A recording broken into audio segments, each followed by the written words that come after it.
Ladies and gentlemen, welcome to North Carolina Wesleyan University today here at Scout Field for a tremendous day of football. The USA South Championship match is set to take off here any second with the 5th-seeded Methodist University facing off your battling Bishops. My name is Walker Thompson. And he's joined today by his co-commentator, Albert Sitwell, hailing from England. On a day of much football excitement from the Premier League and leagues around the world, it feels as though there's no better celebration than this one right here. I love it, Albert. I love it. Getting us started off early here. Looks like a bit of an early kickoff, so we are going to restart here. But hopefully, if you are a Bishop fan, this is going to be a great day. And the weather speaks volumes. It does, it does. It's a beautiful day here in Rocky Mount, North Carolina. And we are set here, ready for the match. A nervous excitement in the air. Most definitely, and there is quite a crowd here for this championship match. To be expected, though. A lot of eyes here on us today. Cross ball makes his way to Joel McGuinness as he spreads down that right-hand side. Wesleyan's bench not liking those tackles there by Methodist. And the referee signals for a free kick. Asserting their dominance early on with some big challenges. We've got Methodist over here. Methodist up in arms as to why the challenge was called for a foul, but most certainly was one. Santiago Calvo, as well as Jordi Rodriguez, stand over top of this one. And a big part of the North Carolina Wesleyan men's soccer team's tactics are set pieces and dead balls. So absolutely. They'd love to get one in early here. 25 out. They play it in. Only as far as the Methodist keeper.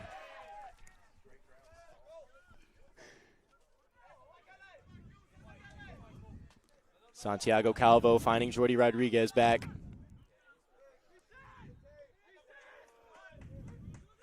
Patient build up here from the Bishops. Filtering it all the way back to Don Post at the center back position. Oof. And Don Post just slipping there, committing the foul.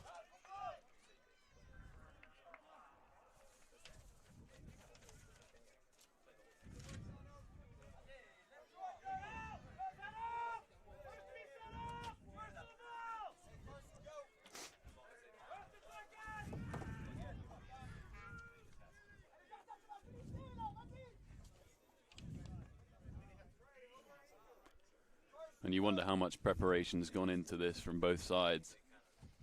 They've not had a lot of days in between their last two matches. A quick turnaround from the semifinals for both teams. Absolutely. Both going right down to the wire with the Methodist men's team going to a penalty shootout. And a late winner for the battling Bishops. Yes, yes.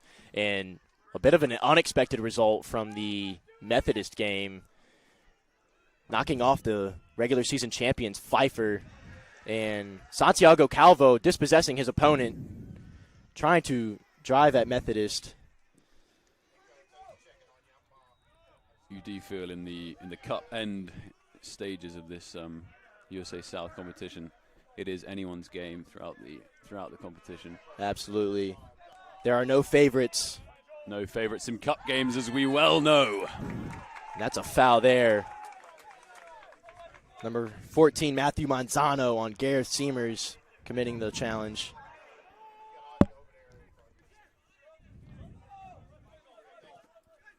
The battling Bishops with the majority of possession early on. Absolutely. Here. Joel McGuinness is down that right-hand side once more. A good ball into the danger area. Gareth Seamers unable to get his shot away, though. Spreading back through down post at the back.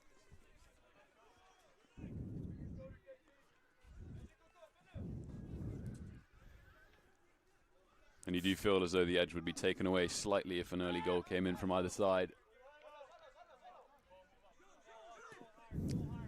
One side would definitely have to show their true colors if they concede early. I'm sure both teams will not want to be caught out in possession.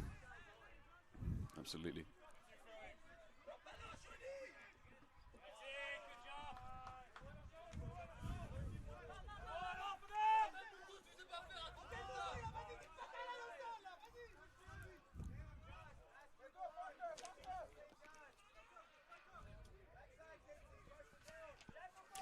Good ball in behind, but referee signals for the offsides flag. Cole Sheehan just making his run a bit too early. Needed to hold his run a tad second longer.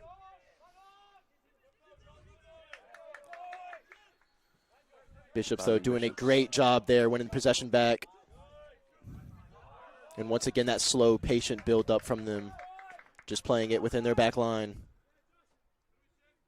You do feel there's an element of calmness about the Battling Bishops as it rolls again around the backhand.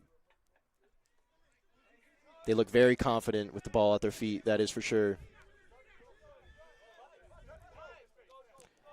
And Methodist not really offering up a lot of pressure. And here comes Joel McGuinness once more down that right-hand side. Trying to find Cole Sheehan. He's dispossessed, though. Nicholas Satua showing his strength. Winning the ball back there in the midfield for the Battling Bishops.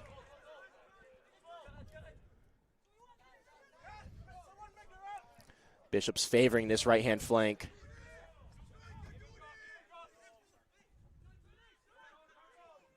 Felix Axelson with a good ball in behind for Gareth Seamers. Can he get there? And the referee signals for a penalty within the opening 6 minutes of the match here. Referee has blown his whistle for a penalty.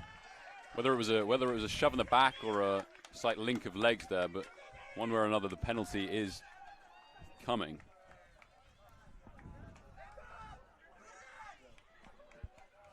If you are a Battling Bishop fan, this is heaven for you.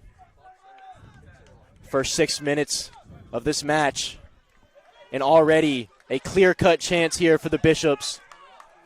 Quarantine Solitaire stepping up to the spot. This could settle some early nerves to the Battling Bishops.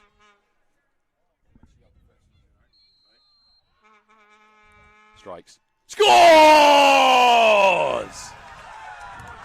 A beautifully well-taken penalty by Quarantine Solitaire. Perfect execution by the Battling Bishops early on as they take the 1-0 lead. Finding the right side panel of the goal. He could not have placed it more perfectly for the Battling Bishops. And they lead now 1-0 within the opening 6 minutes of this match. And that is just about the ideal start for the Battling Bishops.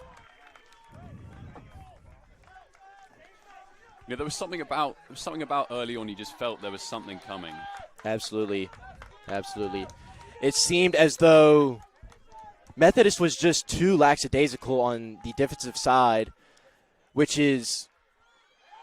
Early on, the ball spread back to the Battling Bishops 1. Yes.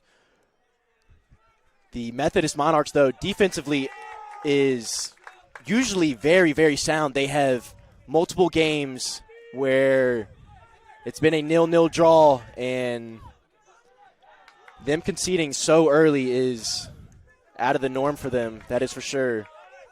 There's a sense of urgency now with the ball for Methodist as they try and push forward, and that'll be a foul.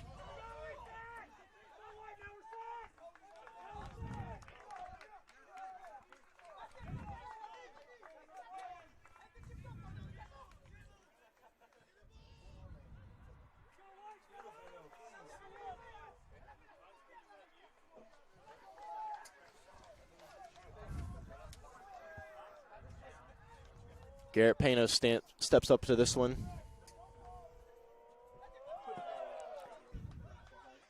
He plays it into the danger area. Down post, always there.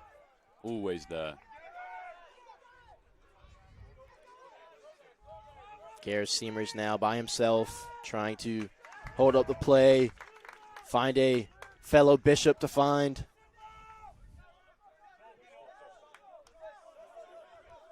Spreading it wide on this right-hand side of the back.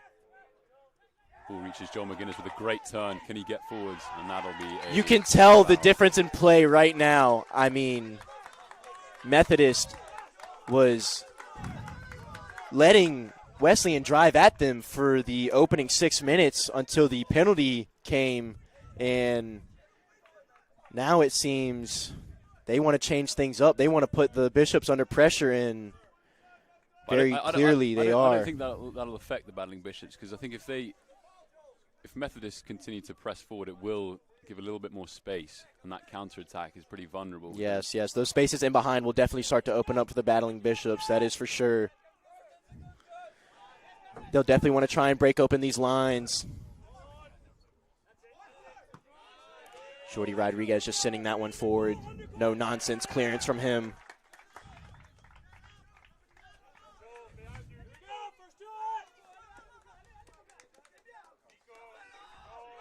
Long throw forward from Methodist.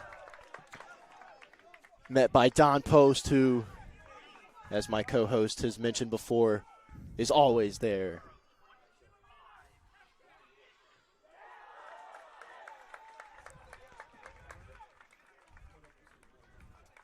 Methodists have the throw in, though, now deep into Bishop territory.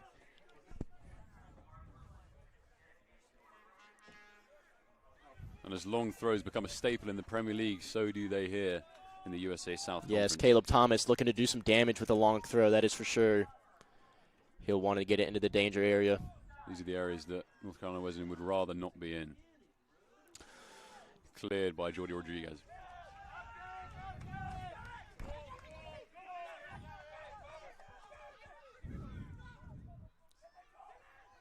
Felix Ackelson winning that ball back on that far left-hand side. Still with it, Methodist. Forced backwards, though, now. Forced all the way back to the keeper. Great pressure here from the Bishops. There's a long ball forward. Flicked on. One back by Joel McGuinness. There was a little bit of afters in that challenge over there. Referee's reaching for his pocket, and there it is, the first yellow card of the game.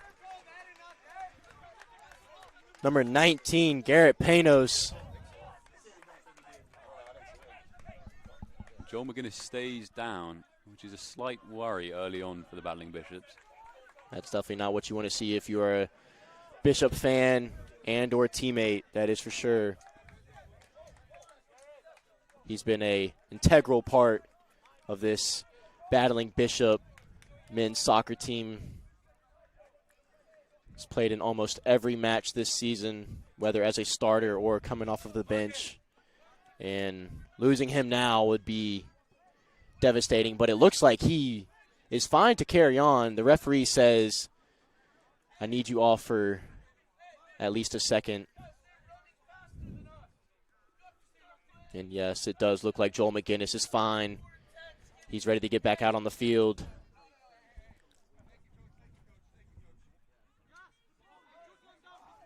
Some words of fury from the Methodist head coach. Not impressed early on here.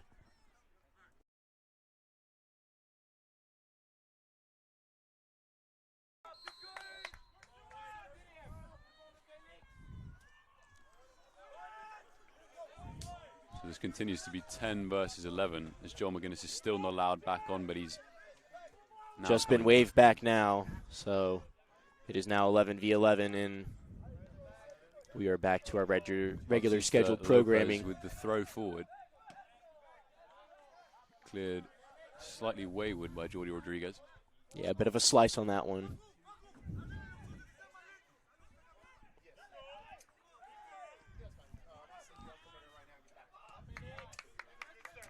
Once again, the Monarchs forced backwards all the way to the keeper. Slight element of scrappiness as this first half carries on. Long ball forward from Methodist. And you would have expected it for a championship match. However, I was not expecting it to be so chippy so early. Just Cole Palmer famously once said, "Chippy chips." Chili Palmer.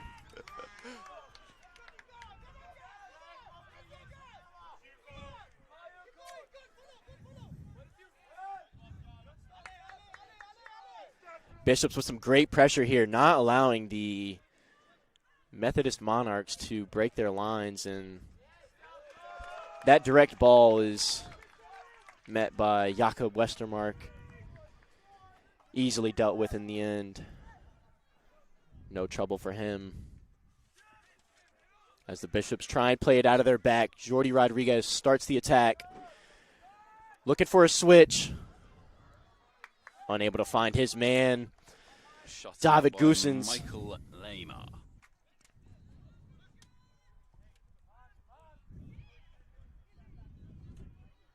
Battling Bishops making use of this left-hand side as the ball's spread forward only as far as that middle centre back. And back to the keeper it goes, bobbling around.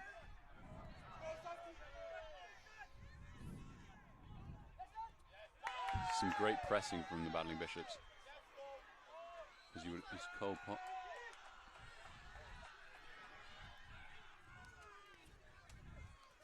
Some fury in the away section.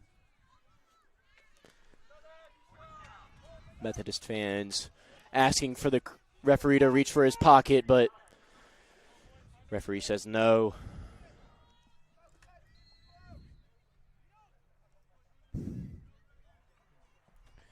Ball launched forward here. All the way to the other end of the field.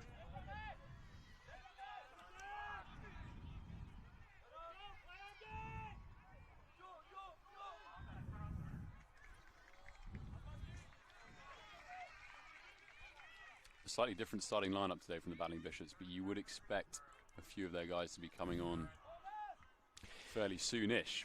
Yes, yes. They are missing, however, Mikael Christensen, their backup striker, who is always a problem for any defense.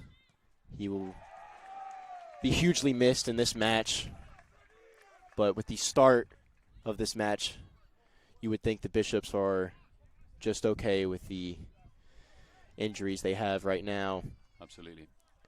Getting their business done with the starting lineup they have, they will be perfectly content with just how this game has gone.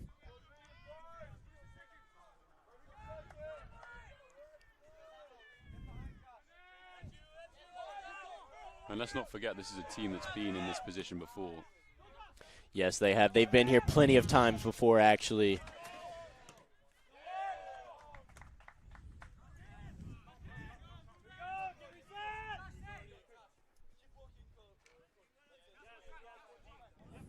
Caleb Thomas with the ball. Will he launch it forward?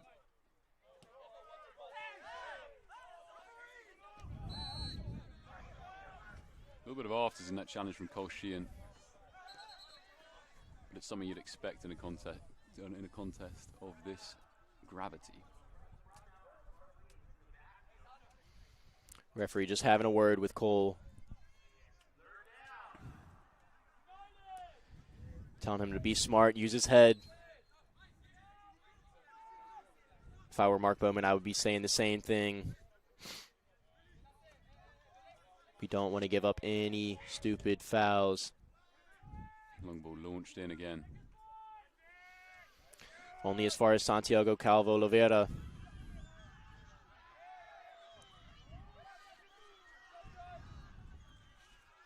Ball into the danger area. And the offsides flag is raised. You do slightly wonder and worry how there was that much space. You do, but at the same time, you have to be astounded at the Bishops' back line shape. They were solid, not allowing their man to run in behind, onside, and they escaped that one just barely. As Bishops fans held their breath there for just a moment, we start back up now. Methodist taking a slight bit of control. Yes. They are now the dominating possession now and They are trying the, to they are work the dominant forward. force. Trying to As work it forward stands now, but Battling Bishops won't mind as they have the lead. And there's absolutely, only one and stat forcing that them matters in football, backwards. and that is the scoreline. Forcing them backwards. You would think the Bishops are pretty content with how this game is going. They would want to get some sort of control back into it, though. I'm sure you would think that's a foul there. Referee says no. Referee letting the game play on quite a lot in this first half, which we like, because it opens it up. We don't want to see too many fouls, but we do want to see a clean game, of course. I'm sure the players won't mind the referee letting a few of them slide, that's for sure. John McGuinness again spreading it down that right-hand side. Unable to find his man Cole Sheehan, though, running down that right-hand flank. Monarchs see it out for a goal kick.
Methodist persistent with these early throws, long throws early on.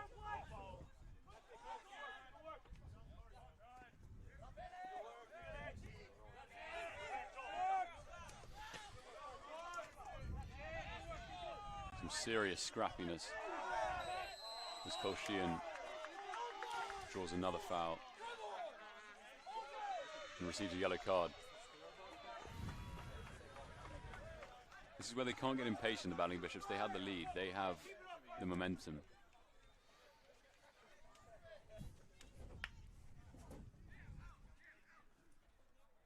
But you do sense they want more. I think they are playing down to Methodist level at this point right now. The opening 5 minutes were all Wesleyan, and after that penalty, Methodist definitely changing their game plan, applying the pressure, forcing Wesleyan to sort of sit in their defensive shape more instead of on the attacking foot. And I just think now the Bishops are trying to find their footing once more in this match.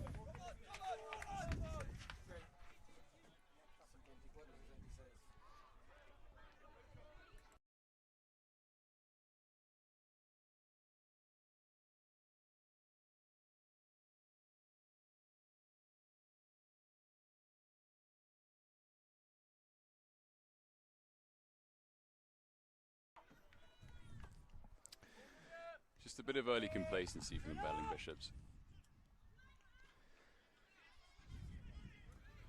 What they did so well at the beginning was just spreading it, slowing it down, and now they're just getting slightly impatient. Yeah, it's trying to work that ball forward instead of trying to find the open man and breaking the lines. Bishop's just trying to be a bit more direct, but They shouldn't mind Methodist having this possession here, because they're not known as a team that creates a huge amount of chances. So no, and clearly after that pass by Garrett Panos is wildly mishit.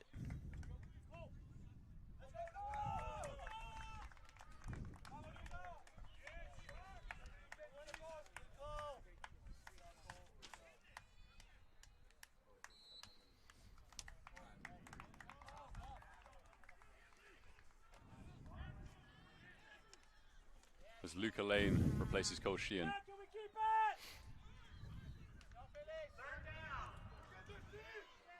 An Englishman coming on for an Englishman, and there's a little bit of... Thought there may have been a push in the back on Jordi Rodriguez there. Referee did not think so.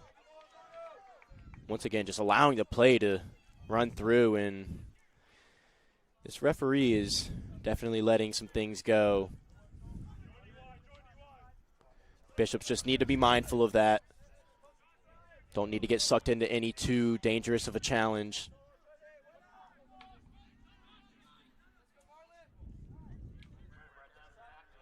This is where the Battling Bishops would like to be.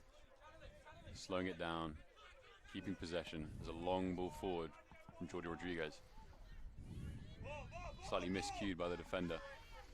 Joel McGuinness on the ball, traveling down that right-hand man. Charging at his man. Offloading it. And the ball back with Jordi Rodriguez.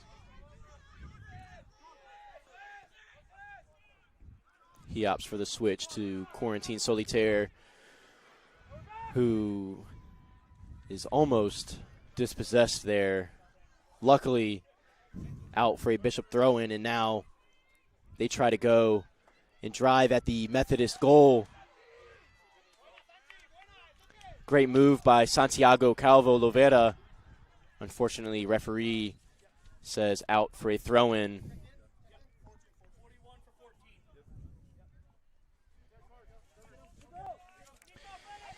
Double substitution here for both sides. Number 14, Felix Axelson, as well as number 23, Nicholas Satua, make way for number 11, Muhammad Makalu, and number 41, Samuel Brizon. For Methodist, number 12, Carson Stretz checks out and makes way for number 16, Alex Ramsden.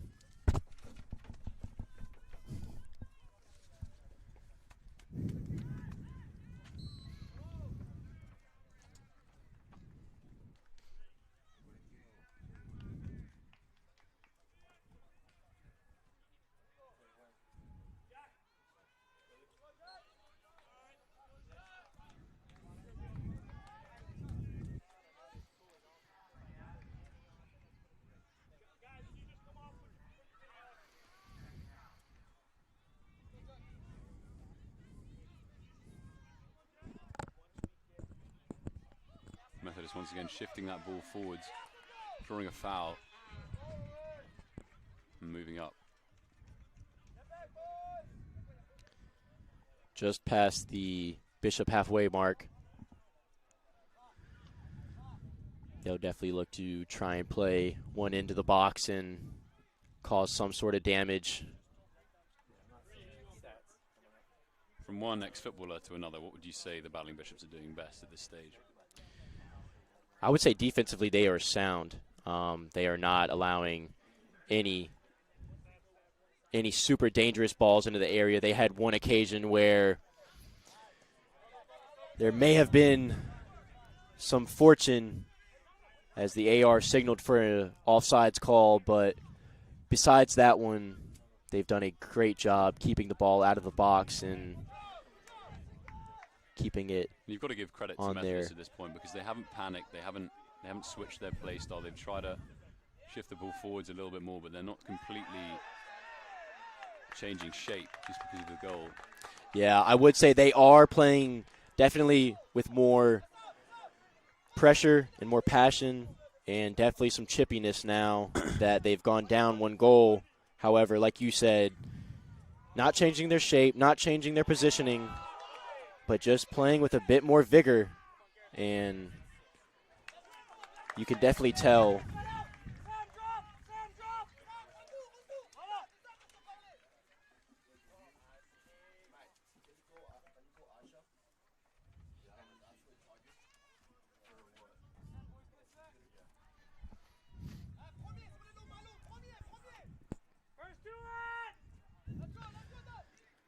A wave of white bodies as that ball travels forward.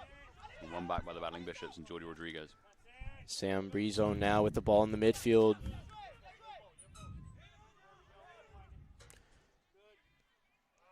Great interplay here from the Bishops. Sam Brizone has a hit. Just over the bar, though. That's behind for a Monarch goal kick. Substitution here for the Bishops. Number 34, Gare Seamers makes way for number 3, Jack Mudd.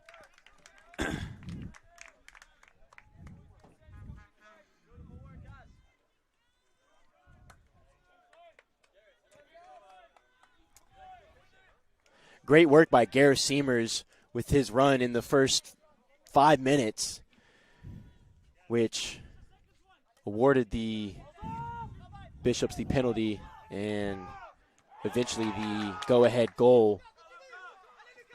Great work by him to get in that positioning and as Joel McGuinness races down that draw the foul.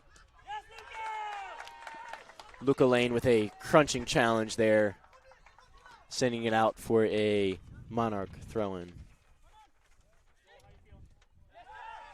Jack Mudd with another great challenge. Referee didn't agree with me. Calls for the foul.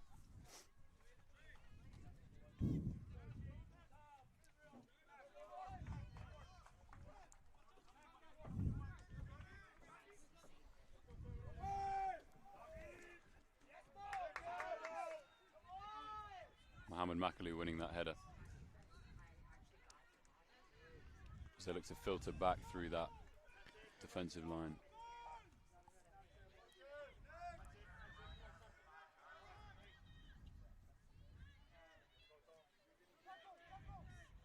Nobody really wanting the ball. Bit of a battle for it. Ends up out for a Methodist throw-in, though. And more substitutions to come. Another double change for Battling Bishops.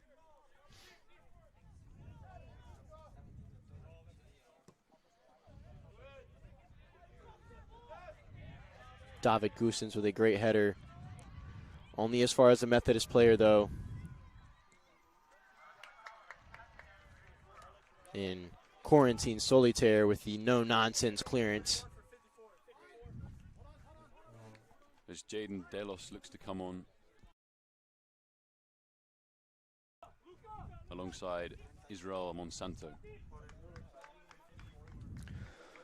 Luca Lane and Santiago Calvo Lorovera making way for them, as well as a brief appearance for Luca Lane. Yes, yes.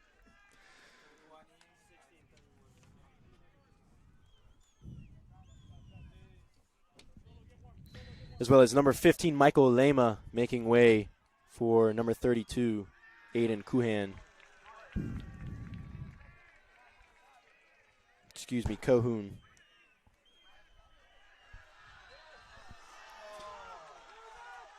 Jack Mudd with the foul there. Far side.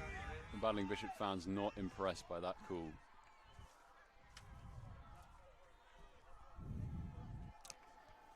A serious showing for both sides. Not too far a trip for the Methodist fans to travel.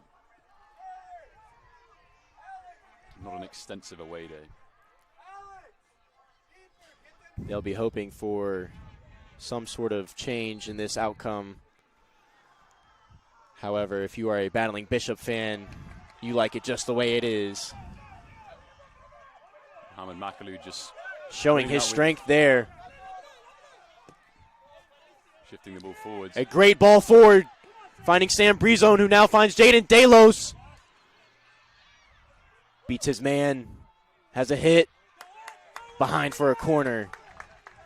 Great counterattack there by the Battling Bishops.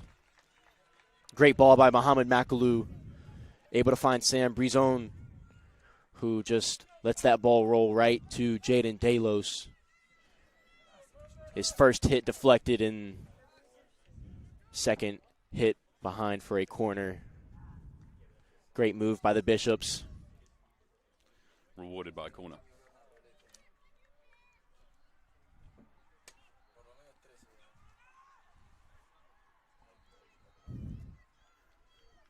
And they would love to double their lead here, the Battling Bishops.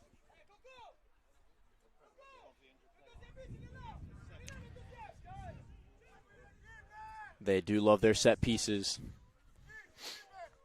Mohamed Makalou stood over this corner It seems as though Methodist have a man down here. Number 16, Alex Ramsden, just having to be helped off the field.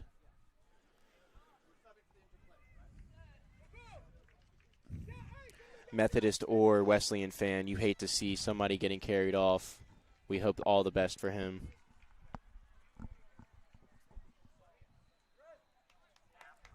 Doesn't look like a nice one there as he hobbles off.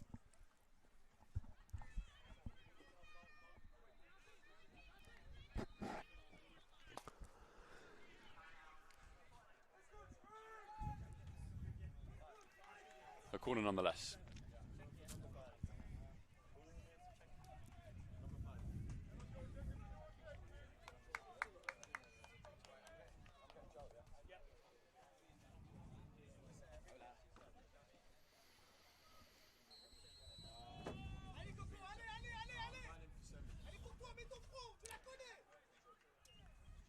Corner taken by Mohamed Makalou. Finding Jordy Rodriguez at the back post. His hit is just wide. Another double change. Yes, sir. Take it away, Albert. Does Tom Roundtree replace his fellow Brit, fellow Englishman Joel McGuinness, or does he? Not sure he knew he was coming off either.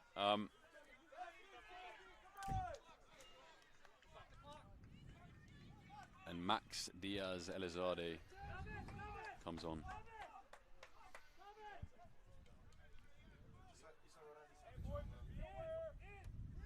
Replacing number 5, David Goosens. Looking like the Bishops changing up their shape just a little bit. Going with 2 up top, Tom Rowntree and Max Diaz. It's an interesting change from Mark Bowman, as Methodist have conceded most of their goals late on in the first half. So you'd think he's bringing on some guys to try and keep that statistic there. As Tom Roundtree gets the ball straight away after coming on, passing it back to Jordy Rodriguez, who filters it through the middle, cut out by Methodist. Forced backwards by the pressure by the Bishops. Breaking the line, though, that was a terrific ball by number 27, Caleb Thomas. Finding his man, Stephen Floyd. Battle for the ball here between Jaden Delos and Matthew Manzano. Another long ball forward from Methodist. Don Post always there. Shot on the edge of the box.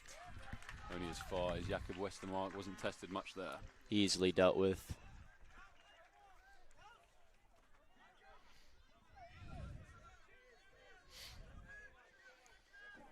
The ball once more on this right-hand side with Jordy Rodriguez. Spreading it back to his goalkeeper, Jakob Westermark, as they look once again to use this right-hand side. They favored it this match, that's for sure. Bit of confusion there. Jack Mudd just getting dispossessed there. I don't believe he was the target of that pass. And the referee screamed out for that. Missed call there. Jaden Delos putting in a challenge, winning the throw-in for the Bishops. Now into Monarch territory.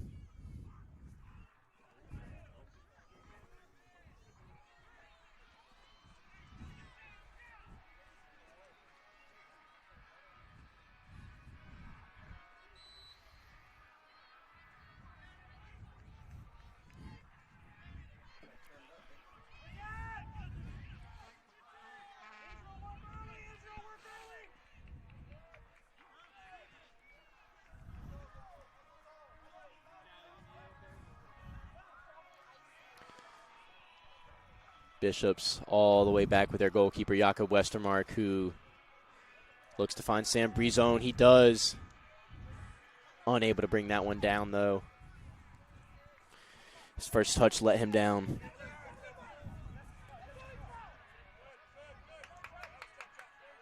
Methodist with a bit more possession here.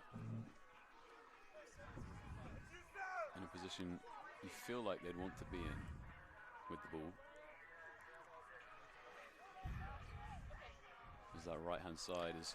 Well, I will tell you what, they cannot sit back and allow the Bishops to drive at them anymore. They have to find the equalizer if they have any chance of continuing this match. With 11 minutes left in this first half, you as a Methodist fan, you'd really want them to get an equalizer, just to open the game up slightly more in that second half and give the battling Bishops, take away some of that hope. Absolutely. Make the Bishops fight for it and work for it. That should be the goal for Methodist. But they have to find the back of the net first in order to do that. Cut out once more by only as far as number 39. Ball in. Jakob Westermark equal to it as it's filtered down this right-hand side in urgency. Israel Monsanto just losing control. And so does number 10, Cameron Lambert.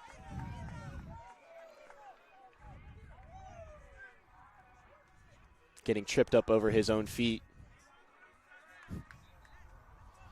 It's going to be out for a Bishop throw-in now, as Israel Monsanto just flings that one down the line.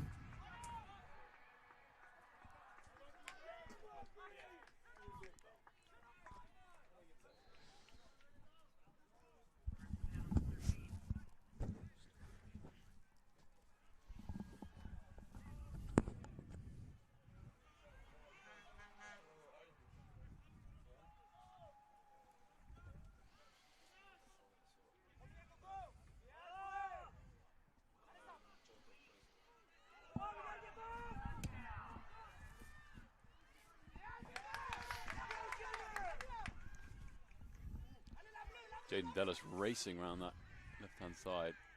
Tom Roundtree attempting to collect it, but only as far as that centre midfielder for Methodist. One back nonetheless by the battling Bishops. Looking to set somebody free on this right-hand side.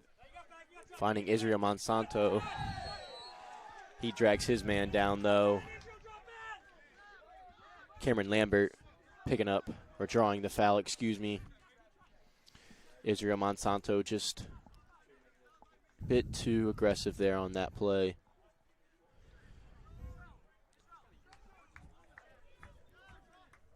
A lot of heart from this Methodist side early on. They are not giving up, that is for sure.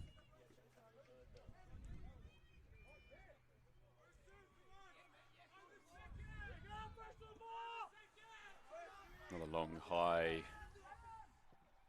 ball through that back line. Don Post just sending that one up. Finding Max Diaz. Unable to beat his man, though. Caleb Thomas equal to the challenge. And now Max Diaz committing the foul on him.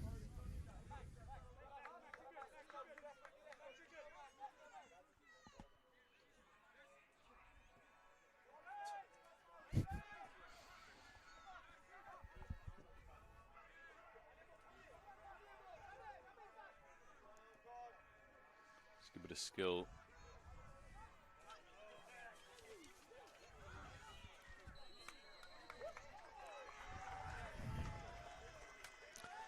Free kick awarded for Methodist here. Seems to be 25 out. Middle of the goal, prime positioning. So what do you think Methodist really need to do now to make sure that they stay in this? I think continue the way they are, not allowing Bishops to drive at them without having any pressure on them. And they need to definitely start getting the ball out wide more. I think those spaces in behind are definitely open for them, but just trying to be too direct and sending it over the top is not it. Equally, this battling Bishops backline need to stay compact. They need to stay focused because they can't afford any kind of mistake with just this 1-0 lead. Yes, they can't allow any type of run in behind, and that one is hit. Joshua Mott overhitting that one.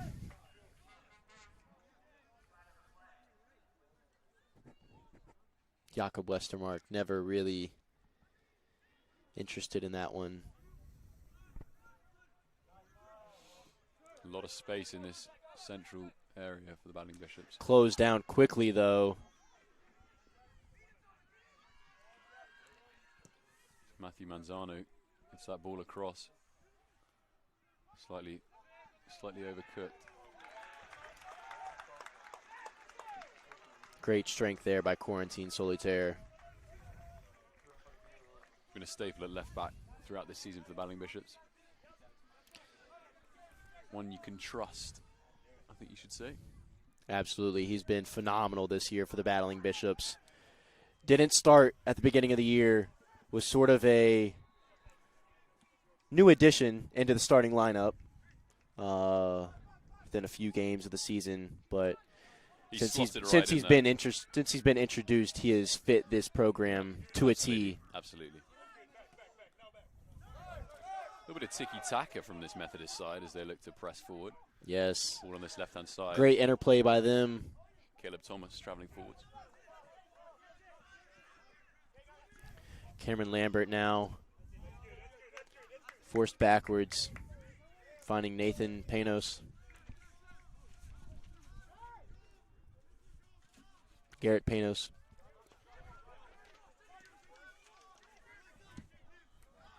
Easily confused.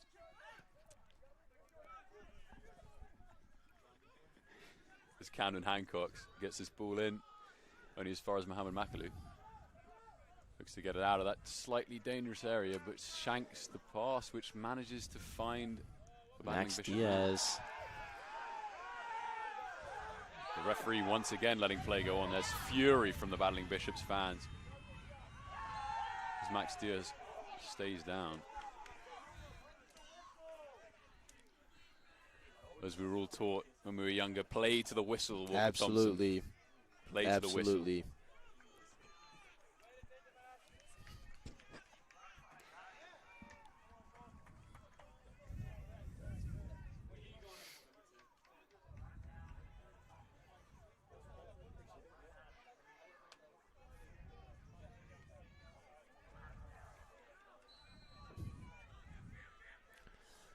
Albert Sitwell, what do you love from the Bishops so far? You know, there's a few questions I think early on for the Bishops, how they'd find the big occasion. You know, last year, obviously not actually reaching this stage of the competition. Absolutely. Finishing in heartbreak, but I think they've dealt with that great. And they're pressing forwards. They're not. Oh, is that ball slightly wayward? But you know, they're compact. They're staying with their shape. They've got their tactics and they're sticking to them, and I think that's a good thing, because you know you can easily lose your head and shape starts to lose, and you know you start adapting to the team that you're playing against a little too much. But you want to play your own game and not be sucked into the Methodist style of play. Exactly. Absolutely. And I would have to say the same thing for Methodist, though. I think that they have done a great job keeping their composure and only allowing this game to be a one-goal game. Yeah, I think Methodist will. They're not going to go into halftime disheartened. That's for sure. No, that's 100% true. I would agree with you on that one.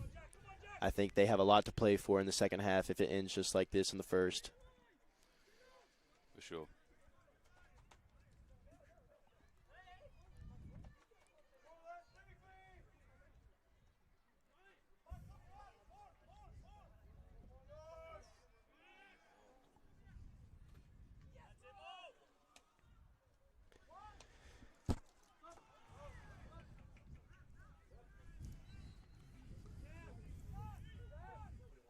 How can you see this playing out, Walker?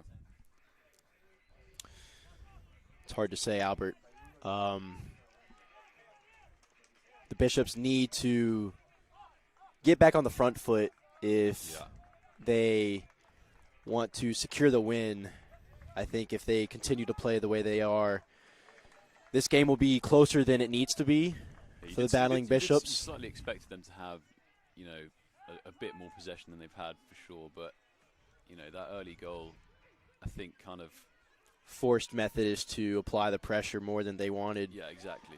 And but they won't that mind crunching scram. challenge by number 7, Sam Wiggins. Ball forward. Once Offside, again, that Sean defensive. Laney. Once again, that defensive line, though, by the Battling Bishops, just solid, staying compact, staying in line, not allowing that run in behind as the referee signals for the offsides blow. Jakob Westermark's cool presence at the back. So look to get this one up for the Battling Bishops. He's been a rock back there for the Battling Bishops.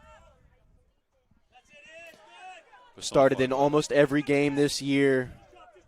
Missed just 2.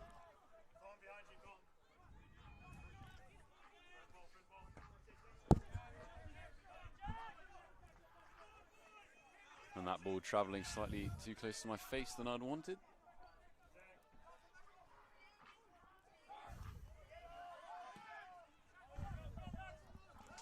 As that ball's cleared.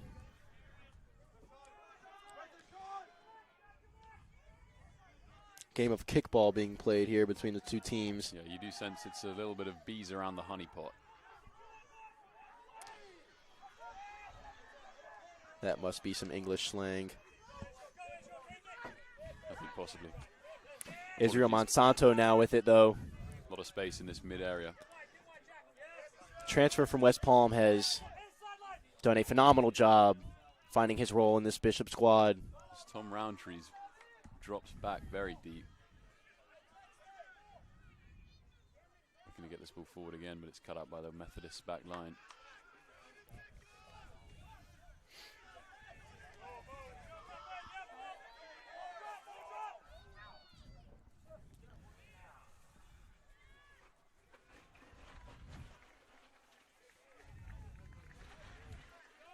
"15 seconds remain here in the first half, and that should just about do it here. With the Bishops leading by a goal, they will be ecstatic going into the break. They'll want more. They will. I think Coach Bowman will definitely be dissatisfied that the Bishops are not leading by more than 1, but they will take the lead nonetheless. And we will see you after a brief break.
Let's get set up again here.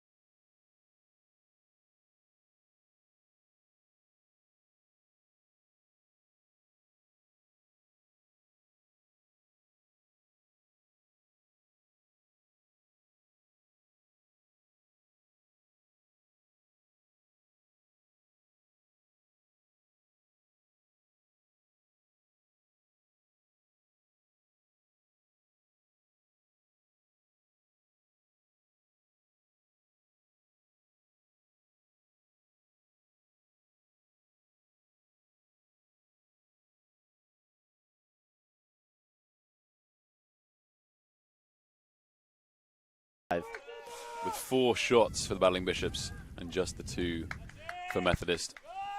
You do feel like that implicates some kind of dominance from the Battling Bishops. Absolutely. As we are set to take off now for the second half of this championship matchup featuring the Methodist Monarchs once again and your Battling Bishops of North Carolina Wesleyan.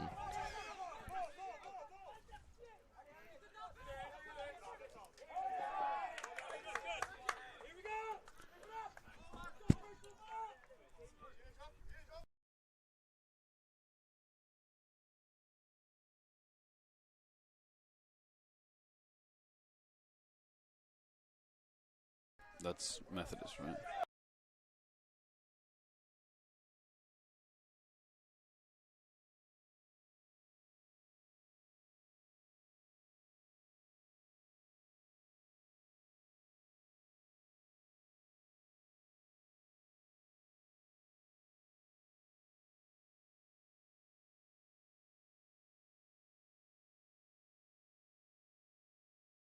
It was well.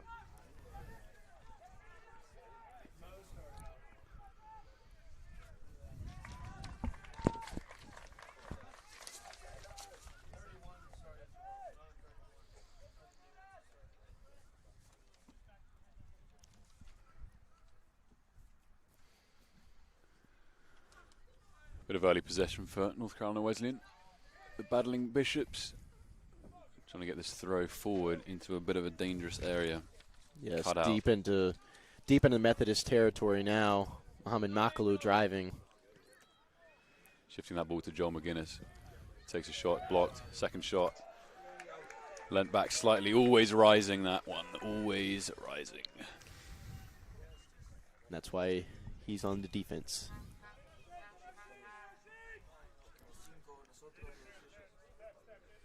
Got to keep your head over that one. Got to keep your head still, head down over the shot.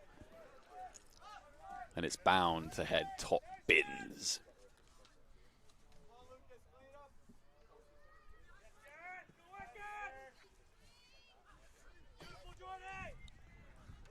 As Geordie intercepts that long ball. And the referee having some fun in there as well. Getting involved. He just wanted the touch on the ball. He just wanted to no ball.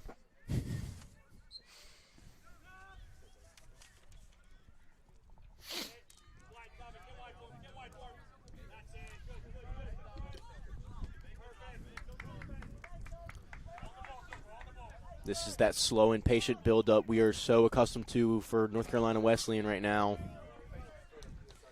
Not trying to force anything over the top. Playing within their own back line.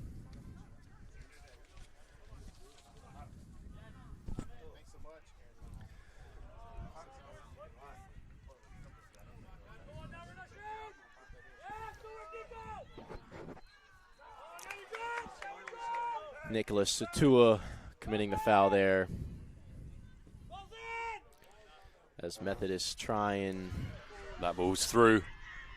Shoots and scores. Methodist equalize. And that chance came out of nowhere. That has absolutely come out of thin air. 1-1.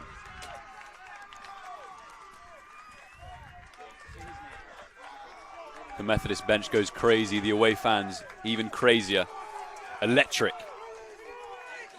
And you feel like the game is reignited.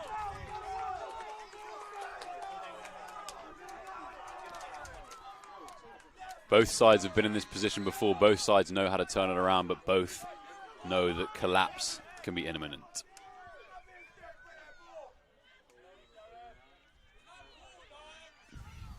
Goal number 39, Angel Alarcon.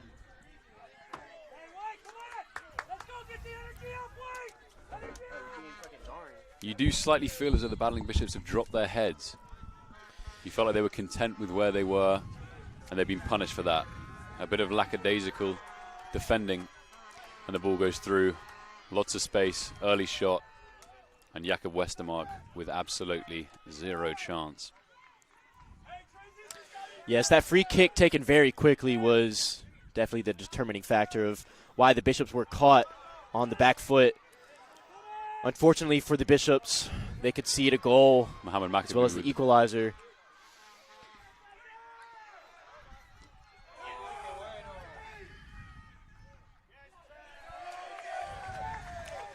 But let's not take anything away from the finish from Angel Alarcon. It was a terrific finish and able to equalize this match. Everything to play for now. As we mentioned before the break, Methodist will definitely not be disappointed with the 1-0 deficit as they have now equalized. You slightly feel as though the Battling Bishops were content with just letting the game play out at 1-0. They weren't thirsty for another one, as that first half showed. I would agree with that, Albert, for sure. They were way too content to allow Methodist to continue driving at them and put them under pressure, whereas the first 5 minutes of the first half, the Bishops were doing that job. It's a great turn. That's a great turn by Nicholas Tua. The referee says no penalty. Reluctant to reward the Battling Bishops with yet another penalty. There was cause for question. It looked as though he was drugged down. You do worry with the lack of chances created by the Battling Bishops, whether they can get one back from open play. Yes, that was my fear in the first half as well, that they were not as clinical as they should have been in the open play, but we're fortunate enough to have a penalty awarded and obviously resulted in the goal as Jaden Delos drives, beating his man, putting a great ball into the danger area. And the ball back with Methodist.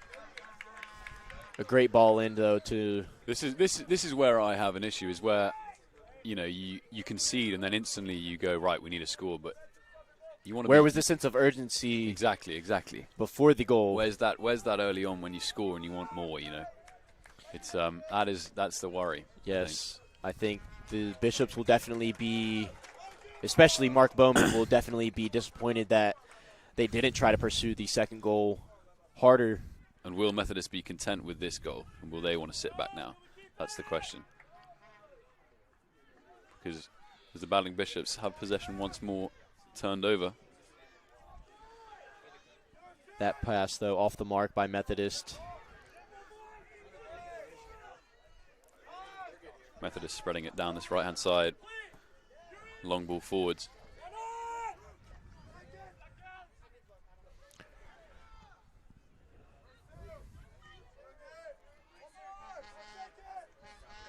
More scrappy football. Another ball goes through, reaches its man, shoots, and the flag goes up. Another goal that was called for the offsides flag. That's 2 for Methodist now. It's definitely a worry for the Battling Bishops.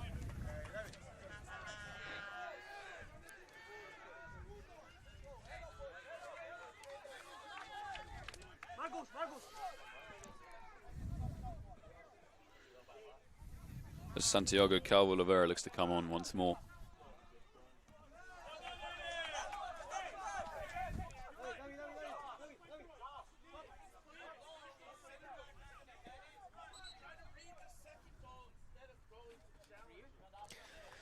David Goossens makes way for Santiago Calvo-Lovera. Great work from him in both halves here. I'm sure that's not the last we'll see of him. Mohamed Makalu now. Wins it back. You just want him to drive in that situation, you know. Trust your ability, trust your skill, get through your man. Don't give it up. It's good defending. That's what I've been loving from Jaden Delos, who's had multiple attempts to take on his man and drive at him, beating him multiple times as well. I would love to see Israel Monsanto as well as Joel McGinnis doing the same on the opposite flanks. Running on that right-hand side is Jordi Rodriguez. And now finding Joel McGinnis. Jinx. You owe me a soda, Albert. Oh. My pockets. Bishop's fans unhappy with that call. They were certain it should have been a Bishop throw-in.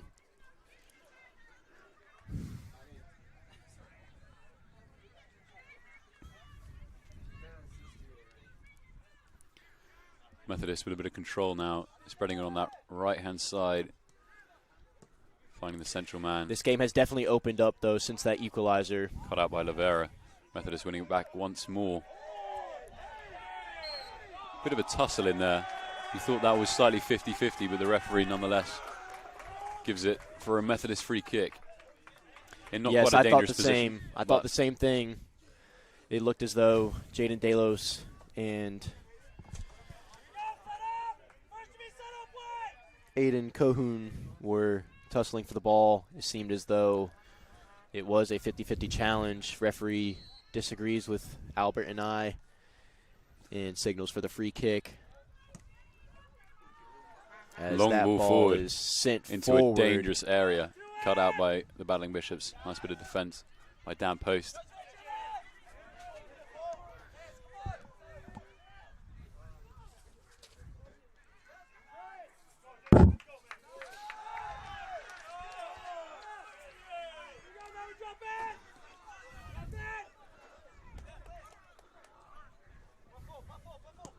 The ball once more sent up by number 14, Matthew Manzano. Not finding anyone, but cleared only as far as Josh Mott, who goes down. John McGuinness winning that ball, and he'll drive up that right-hand side. Finding Gareth Seamers, who tries to find Joel right back. His forearm in the back, though, to Caleb Thomas is going to be called for a foul. The game really has opened up since that second goal, and I think it's not exactly a position that the Battling Bishops wanted to be in, but they find themselves in this position nonetheless, so we'll have to deal with it. A position they are familiar with, though. They've been in this situation plenty of times. Even on Long ball sent forward. Even on Wednesday, being down a goal twice and clawing their way back to the victory against William Peace. This is a situation they, like I said, are very comfortable with and are accustomed to, as the referee signals for a free kick. That away side is just getting electric now. Loving the equalizer, loving the scoreline, loving all about it. The Methodist bench excited for the opportunity. I think if you told them after half-time that they'd be straight back in this game, they would have bit your hand off. And so they have. Walker Thompson is handless. I'm handless now, everybody. Jakob Westermark, though, is not, as he is able to control that one very easily, showing just how strong he is in goal and why he is chosen for nearly every match. Solitaire with the ball forward. Finding Jaden Delos once again driving at his man with confidence. Great bit of skill to get past him. Ball in the back post. Finding Israel Monsanto, who just hits it over the bar. Just snatched at it slightly. Finding himself in acres of space at the back post. Had a wide open look at goal. Israel Monsanto just sending that one over top.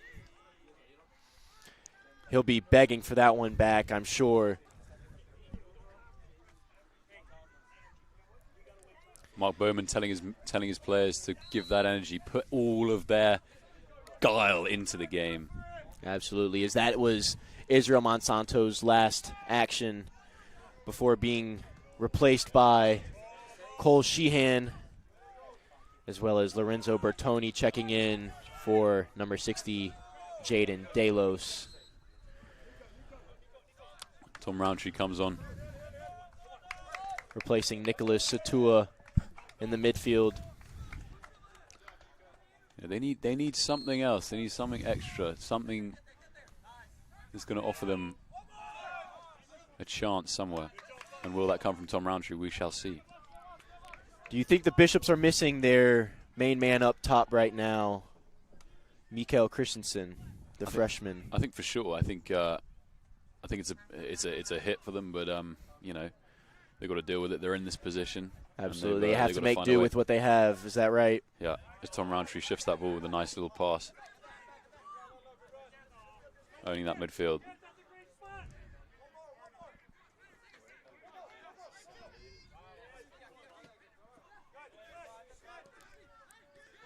It's a nice bit of control from the Bishops now, settling down into the second half slightly more.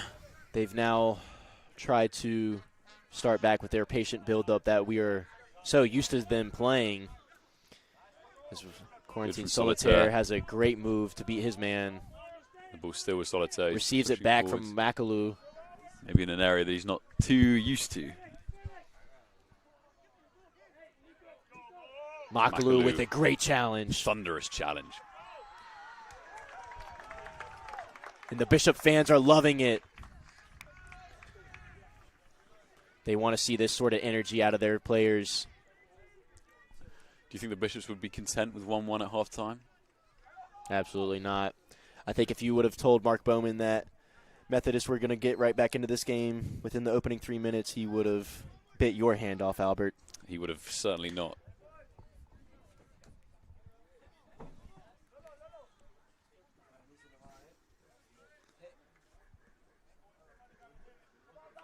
Jordi Rodriguez over this free kick. Try and whip it into a dangerous area. Got some big guys in there, down post looking to get this. Mohamed Makalou, another strong guy. Quarantine Solitaire as well.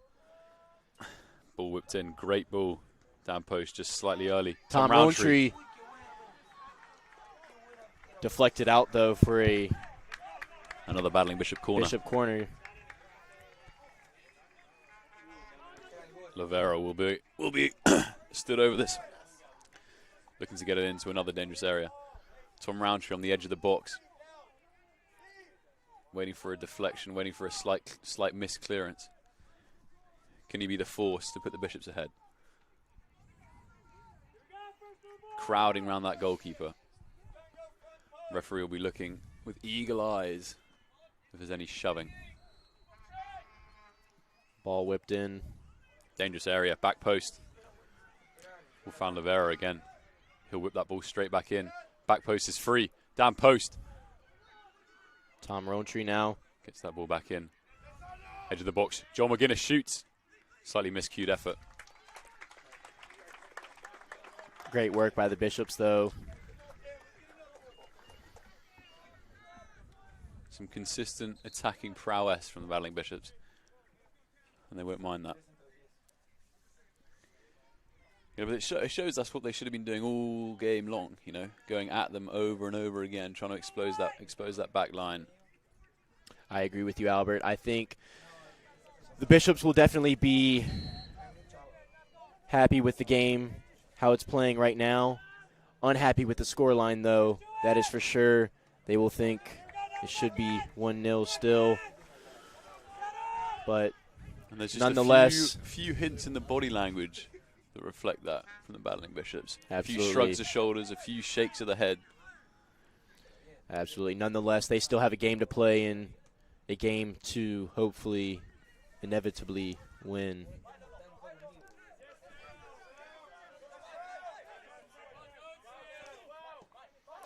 Gareth Seamers with a great attacking ball. down this left-hand side. Great bit of defending there. As the ball finds Livera again, who shifts that to Makalu. Finding that right-hand side with Cole Sheehan. Miscontrol there, though, and now Monarchs trying to drive the other way. Quarantine Solitaire equal to it, intercepting that one easily. He'll drive forward. Now Lorenzo Bertoni right back to him. Great ball in to find Tom Rowntree from Gareth Seamers. Just too much on that one. Unable to find him. It's going to be behind for a Methodist goal kick. What's one thing you want to see now from the Battling Bishops? One thing, because I know my thing. It's a great question, Albert. I think more runs in behind, and I think they need to start spreading this field out. I think we are becoming too midfield driven, trying to drive at their central attack or central defenders, and in a perfect world that works. Unfortunately, we don't live in a perfect world. What would be your one thing, Albert? I want to see shots. Absolutely. I want to see shots, and I want to see the Battling Bishops crowding around that keeper as that shot goes in. I want to see people finding the rebounds. I want to see efforts on target, you know. And that's I need something bodies in the box for sure. That's something we haven't seen all game long from both sides. Methodist with a chance to get this ball in. Standing over at number 10, Cameron Lambert, will look to put this in a dangerous area for the Monarchs.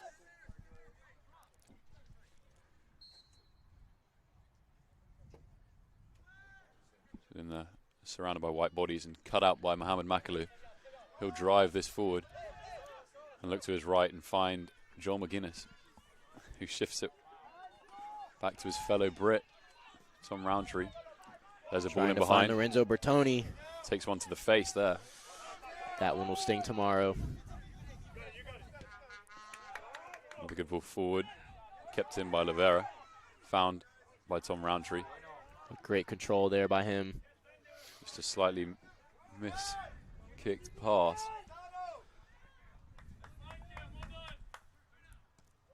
And the ball shifted back to Matthew Walker, who's urged to put that to his left back. Great challenge there by Joel McGuinness, winning the ball back for the Bishops. Mohamed Makalu driving forward once more. And that'll be cut out by Carson Stretz. Had a great game so far, Carson Stretz. What do you think of him?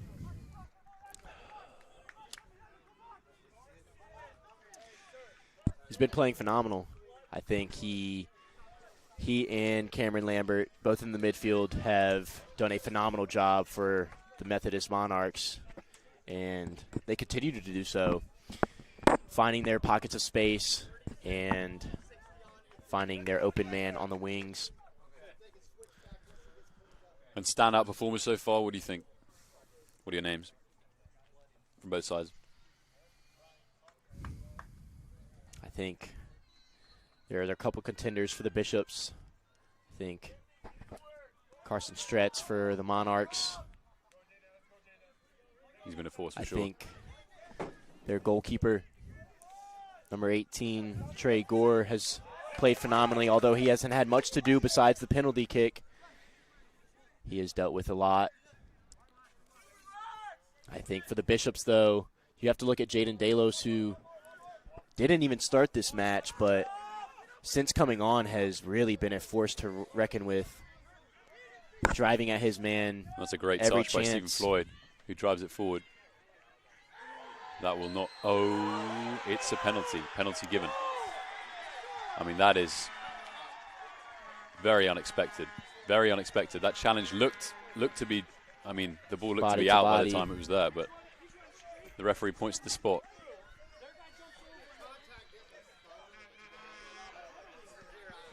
It's a very contentious one. I think if this was the Premier League, there would be some serious VAR checking. And the referee talks with his assistant referee, who waves off the penalty. We don't need VAR here. We've got IAR. We have the in real life. We have the assistant referee doing the due diligence for us, saying no, foul.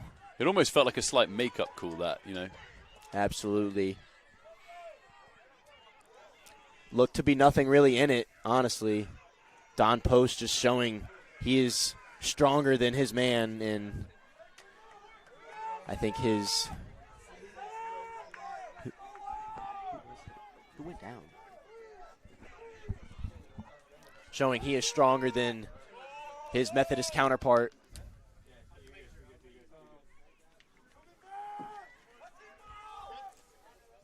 Cameron Lambert definitely trying to sell that one a little bit. That would have been a serious kick in the teeth for the Battling Bishops as they have shown to be the better side at the beginning of the second half. Would you have liked to see a yellow for simulation? I'm not a huge fan of throwing yellow cards around, so I'd rather cards were kept in pockets. But I think there's questions to be asked about how you speak to a referee, and that's possibly not the way to do it. Would you agree with that? I agree with that, Albert. As Quarantine Solitaire is on the receiving end of a crunching challenge by Stephen Floyd. You slightly feel that dead balls and penalties are the only way this game can go, Will there be open play? Will there be a goal from open play? Are there being chances created? Are there shots on goal? And I don't think the answer is yes. But tell me otherwise. No, I definitely think you are correct. I mean, even looking at Methodist goal coming off the back of a very quickly taken free kick, Angel Alacron being able to capitalize at the end of it. Yeah. And as well as the Bishops' penalty kick within the opening 6 minutes of this match. It just seems that is the theme of this match is but also, you've got to play to your strengths, I think both of these teams' strengths maybe don't lie in open play. They rely on these dead ball opportunities. They rely on corners, free kicks, penalties. And when that is your identity, you've got to stick with it, So it's not all bad. No, I definitely agree with you on that one. In the same way Stick that to your strengths. Methodists love that counter attack. They love to sit back and absorb the pressure. Some would say park the bus. I wouldn't quite describe it as yes. that. I would say absorb the pressure, and in order to find those running behind, they have to allow that pressure to sink in on them. Yeah. And hopefully one day or at some point find a run in behind that will not be flagged for offsides, because as we have seen twice already, 2 of their goals have been called back for an offsides call. Absolute fury from that far side. Something has the I'm not sure Wesleyan what's going on over there, but the Wesleyan fans are going crazy. As number 14, Felix Acquison, looks to come on once more. There's been a lot of changes, a lot of substitutions for both sides, but more so the Battling Bishops definitely a lot of rotating double changes, their players, rotating in and out. I've just been given word Felix Axelson is checking in for number 11, Mohamed Makalu. What do you think about that? Do we like Mohamed Makalu in his current capacity? When we're talking about stand-up players, he instantly came to my head. He's a guy that's been constantly a driving force. He's been on that right-hand side, looking to get the ball forward in the on midfield. The ball once more, winning the ball back in defending areas too. He's been solid. He's been good. So it's an interesting change, but with this sort of rolling subs, you'd expect to see him again at some point, would you not? I would definitely expect to see him once more, as well as David Goosens, hopefully at some point. Good bit of defensive work there from Joel McGuinness. Just using his body to get in the way. And with just over 20 minutes here on the clock in the second half and regulation, the question now becomes, will Methodist want to try and take this to penalties, or will they try and continue what they've been doing and try and find that go-ahead goal? Yeah, I mean, I think a lot changes when you go to extra time. I think, teams get a little tight, a little nervy. Mindsets I think that's change. Exactly, mindsets change, and that's when you can expose teams. So Methodist might look to do that. And a yellow card shown for Tom Roundtree. Received.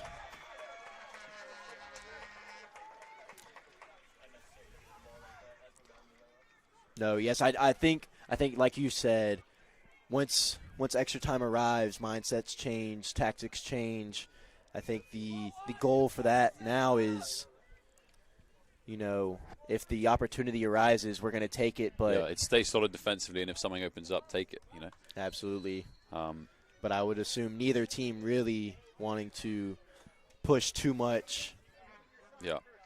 Especially with only 10 minute halves. And there was a free man, and that free man was number 5, Stephen Floyd. We've said his name a lot here in this match. He's been really all over for. You'd almost expect him to do better from that position. He's wide open in that area right in front of Jakob Westermark. The ball's been miscued and it's sat right up on his head. But they don't take that chance, and the Battling Bishops stay alive, which you wouldn't have wanted to say at the beginning of the second half. No, you definitely wouldn't if you were a Bishop fan. And if you are Mark Bowman right now, you were definitely hoping for a change of events. Yeah. They want this win. They want to play more football. They want the season to keep going. Or soccer, I should say. No, it is football, Albert. You are absolutely correct. It is football in its purest form. It's a cup game. And it's a massive one as well. Not only do the winning team earn the bragging rights of winning the tournament of USA South, but they also receive a Tom Roundtree berth into the NCAA tournament. Shifts to that right-hand side. Felix Axelson plays one in. Lorenzo Bertoni. Just slightly too far above, but the ball falls to Lavera, who gets that ball in.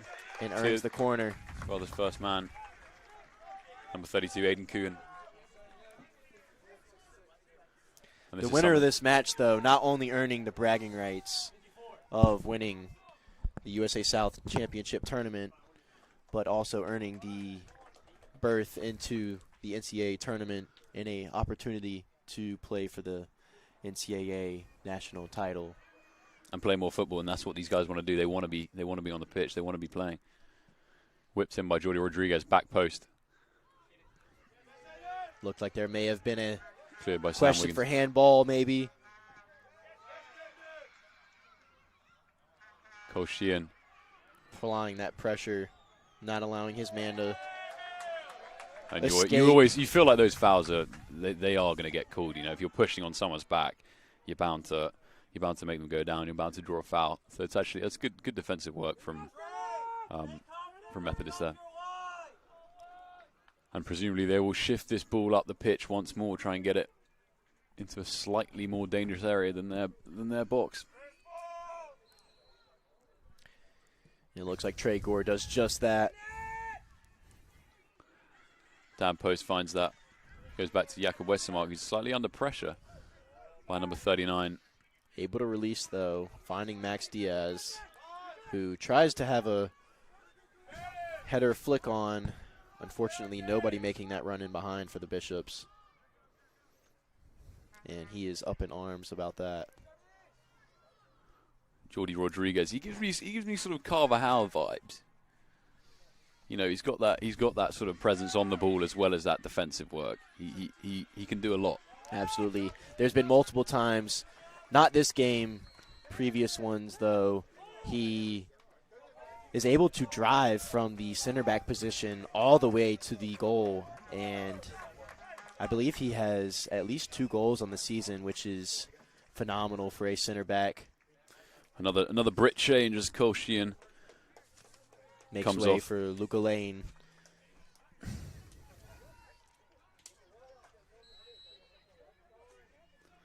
Some frosty words from Cole Sheehan to his head coach, Mark Bowman.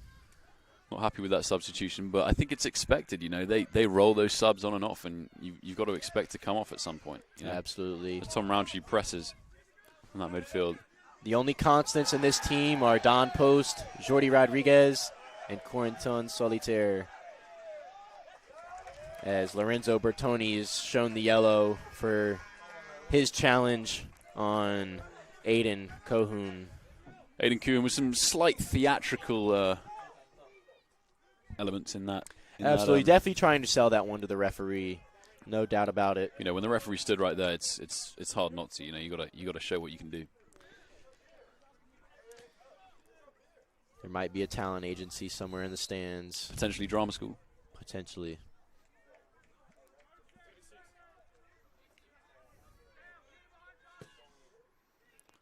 Long ball driven in. Tom Roundtree can't quite get that rid. Jordi Rodriguez, though, is on the receiving end of that.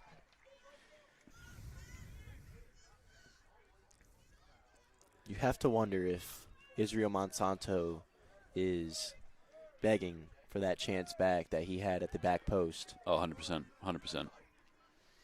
You would expect him to finish that one and be more clinical, especially with the chance arising. And now releases Tom Roundtree. Can he get there? He can't, and that'll be cut out by number 20 on Lucas Bender.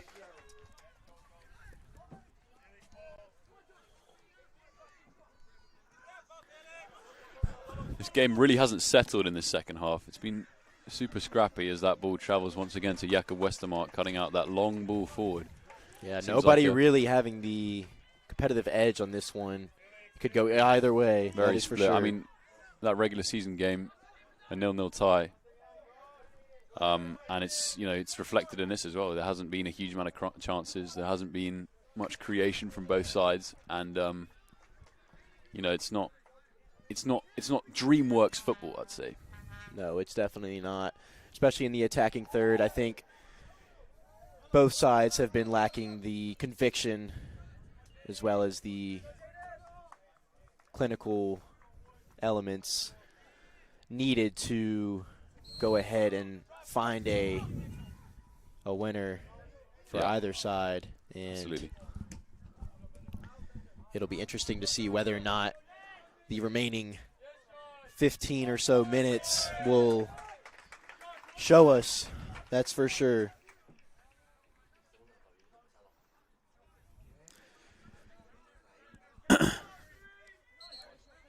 As the sun dips behind the clouds and gives the players a slight rest from the sun. Great day for it, though. And we cannot complain. Great day for some footy.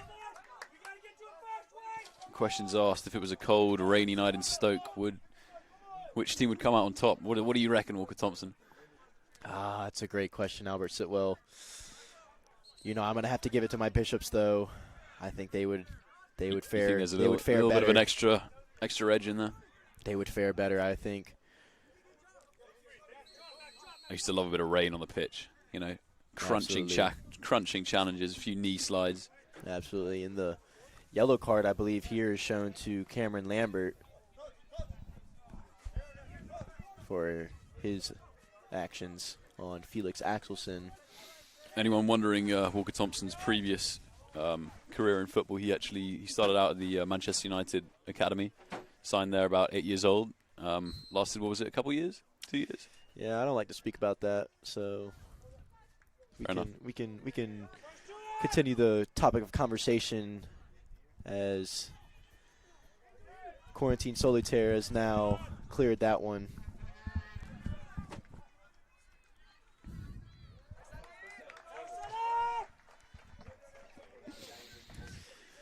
As the trophy comes out, the USA South Men's Soccer 2025 Tournament Champion Trophy here, begging to be taken by either side, screaming for an owner. And we'll see who that will be.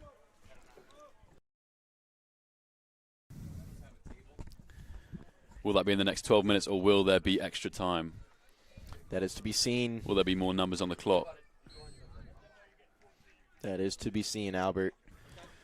It's exciting though. We like extra time. We like the sort of the added element of competitiveness. We like that. We want to see them get down dirty. We want to see them at that final stage. I think we will. A goal begs. I think we will be seeing that fairly shortly as the clock ticks closer and closer to under 10 minutes. I'm sure both teams will attempt to try and find the winner and the go-ahead goal before the final stroke of full time. As that ball is played in. Slight shove in the back there. Jakob Westermark wins a... Referee signals for time. And substitutions for both teams now. Cameron Lambert checks out and makes way for Sam Wiggins.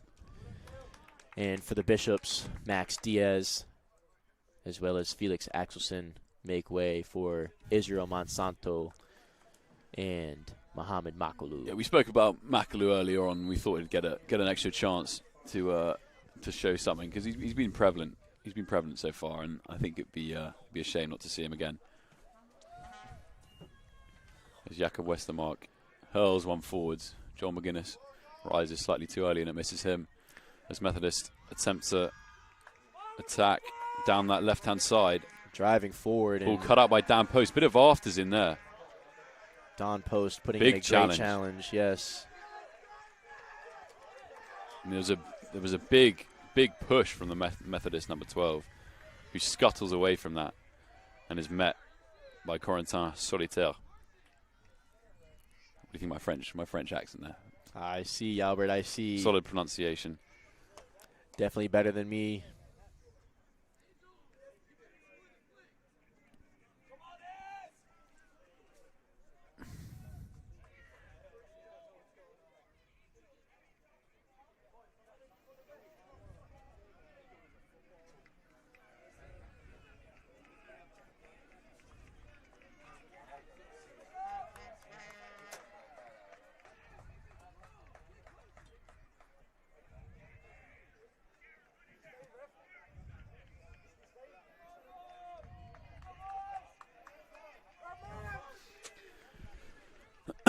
Slight break in play here. As Methodist look to hurl this long throw forwards once again. A staple in the Premier League at the moment. The long throws come back into fashion, as it has in the USA South Conference. This one gets hurled forward past the first man. Oof. And a free man in the middle once more. I think that was do worry once when again those long Stephen balls come Floyd. in. You do worry when those balls come in because you think, how is Jakob Westermark going to deal with that? Absolutely. And Stephen Floyd, once again, saying his name. I mean, he has had plenty of opportunities, especially with his head, pause, to go ahead and find the back of the net.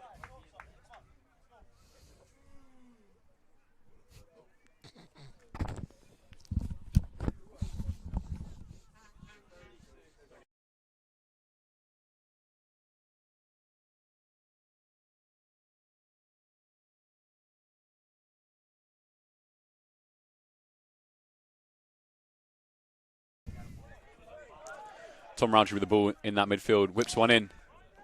Back post looks to find fellow Brit, who's taken down by the goalkeeper. Ball was alive there. Played to the whistle. Not sure what the referee is signaling there.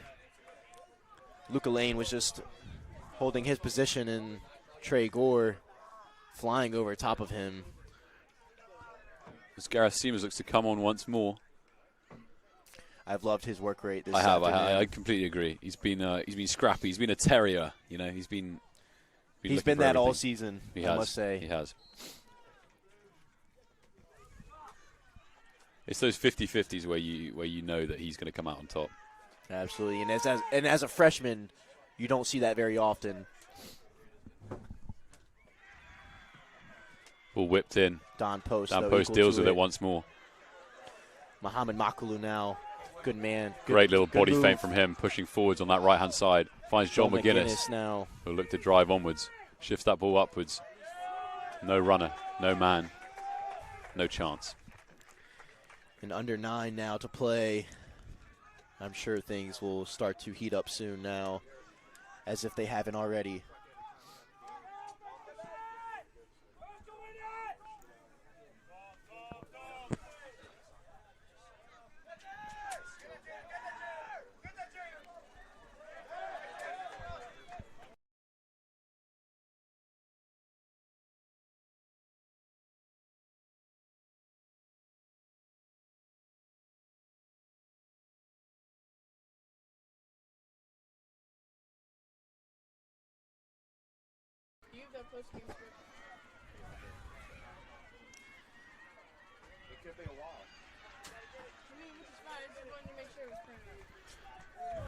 The ball in a similar position here. You know exactly what's going to happen. It's going to be a long throw. Will there be a man open? Will it be dealt with by the battling Bishops? Caleb Thomas, the one to do it.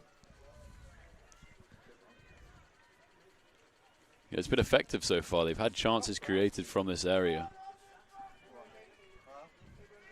But the battling Bishops need something extra here. They need,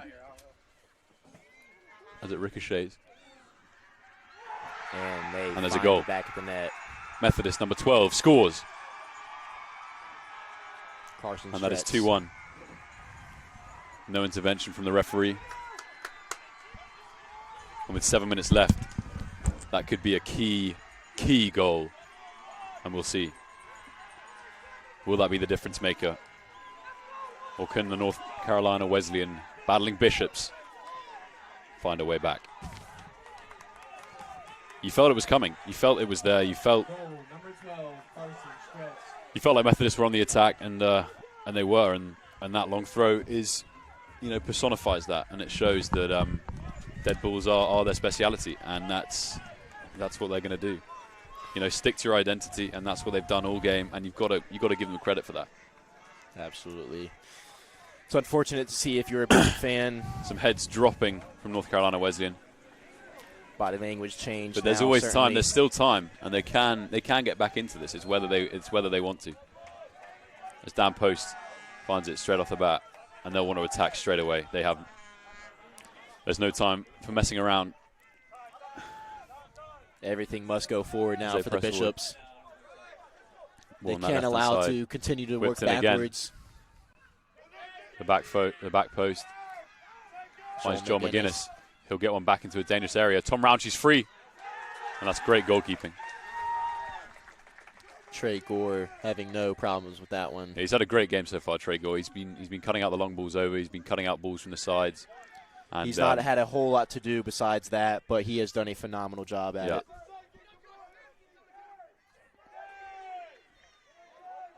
As the ball comes back to Jakob Westermark, who shifts it out to Jordi Rodriguez, who will look to push on this right-hand side as the sun dips once more.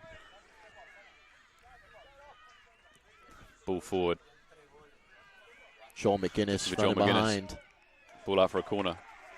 And they won't be disappointed with that. The battling Bishops is another dead ball opportunity. And they'll look to put this in a dangerous area. What do you think they can do in the next 6 minutes? What's the difference maker going to be? Is there going to be an individual standout? Is it going to be a team thing? Is it going to be a big team goal? What's going to happen? It could be any of those. I think it doesn't matter how. I don't think the Bishops will care how it comes. Just have to find a way as that ball is whipped in. Back post is free. Jordi Rodriguez trying to put one back in. Cleared it. And that'll go off yet another corner. Don Post hit is deflected.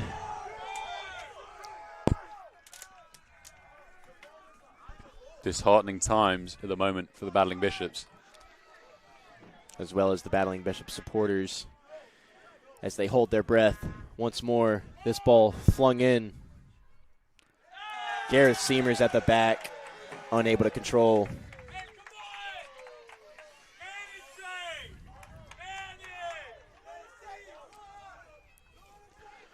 And Methodist will take as long as they can with this.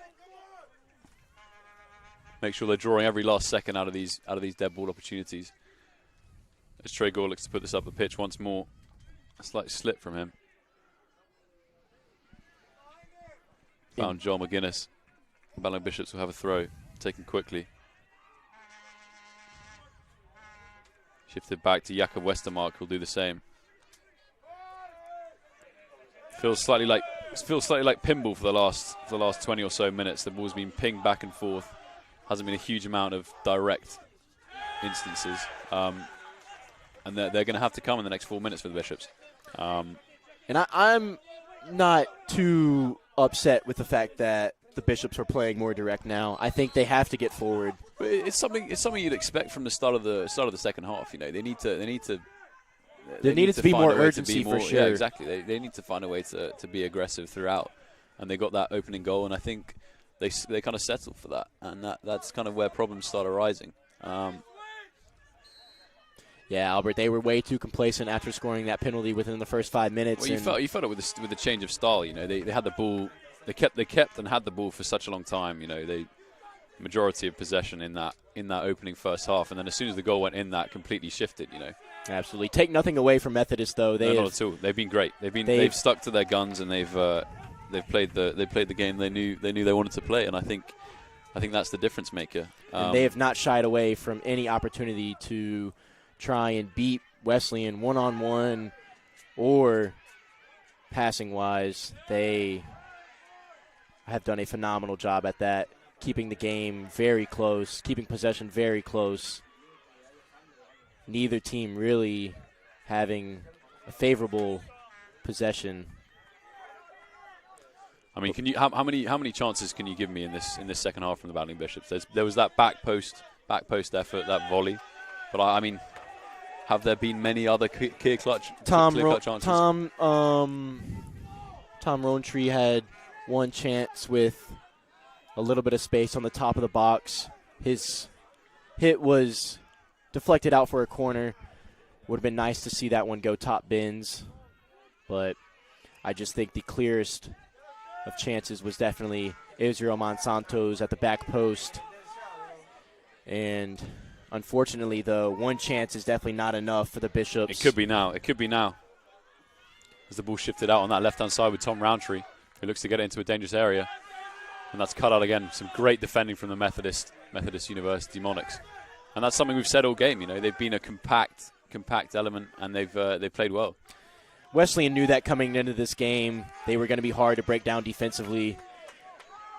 That's to be evident with their previous match, facing Pfeiffer, who was 12-0-4. And a free kick in a very dangerous area.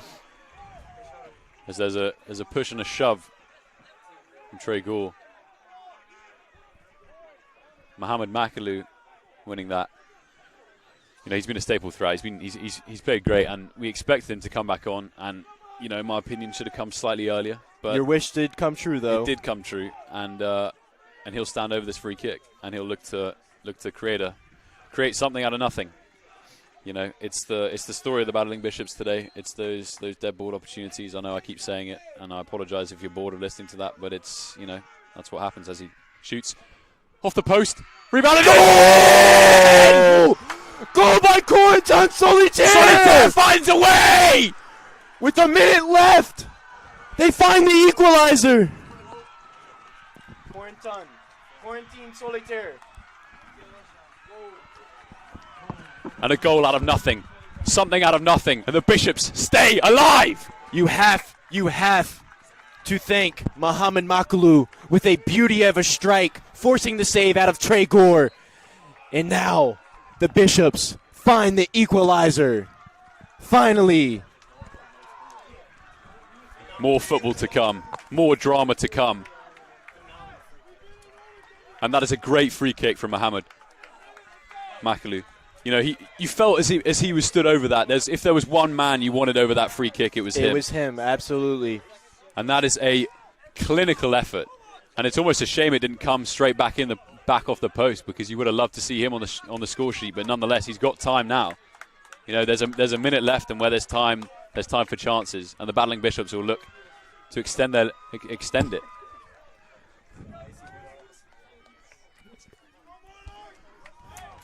Ecstatic for extra time. Corentin Solitaire, though, once again, the savior, as he scored in the match against William Peace. They need to stay compact. They need to stay relaxed here. Stay focused, stay driven, and stay confident in the face of adversity. And I believe that is Solitaire's brace, as he has 2 for the day now. Jaden Delos flicking that one on to Lorenzo Bertoni. He finds He's some driving. Space. Doesn't do enough to beat his man, and goes down slightly too easily, you would have thought. Yes, very, very too easily. Crunching challenge. Nicholas Satua putting in the challenge. And there's a serious sense of urgency from the Battling Bishops now. They know they can do it. They know when they put their mind to it, they can do it.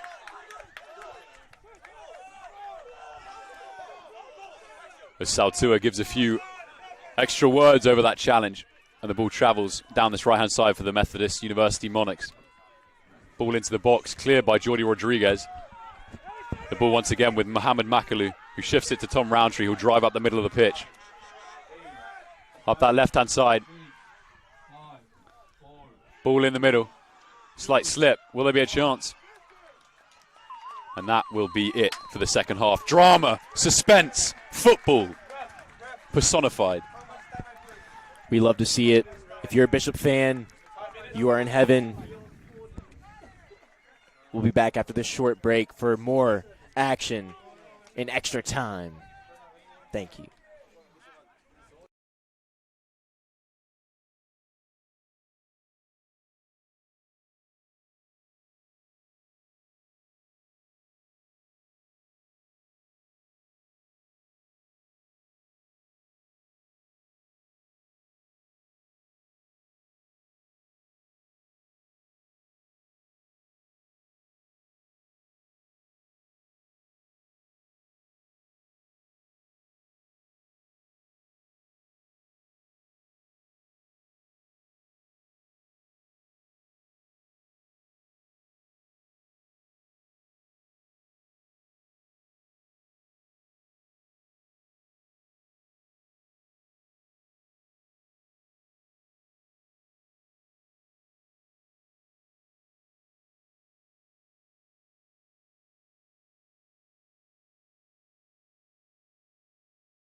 We are back.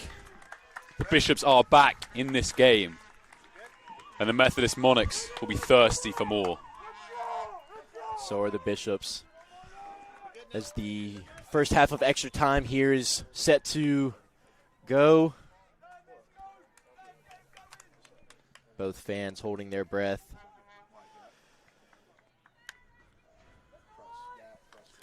All to play for. Golden goal rule is in effect. First goal wins. For those of you who are unfamiliar with that, it is first goal to score wins. Golden goal. And we are off. Bishops start with the ball. Playing within their back line once again. Corentin Solitaire, the brace man. Brace for impact. He's had a as he phenomenal shifts that up game. the left-hand side.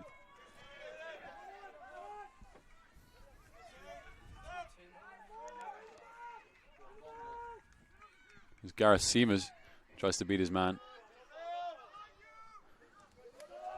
Cut out by number 7, Sam Wiggins.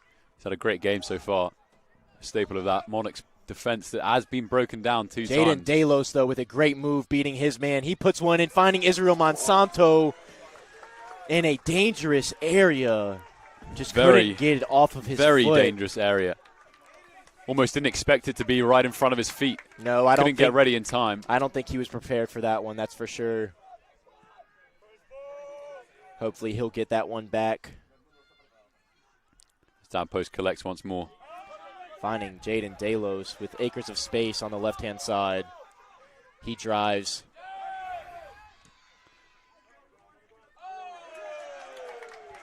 Santiago. Few miss bounces on the pitch as we've seen throughout the game. It's chopped up a little bit. It has.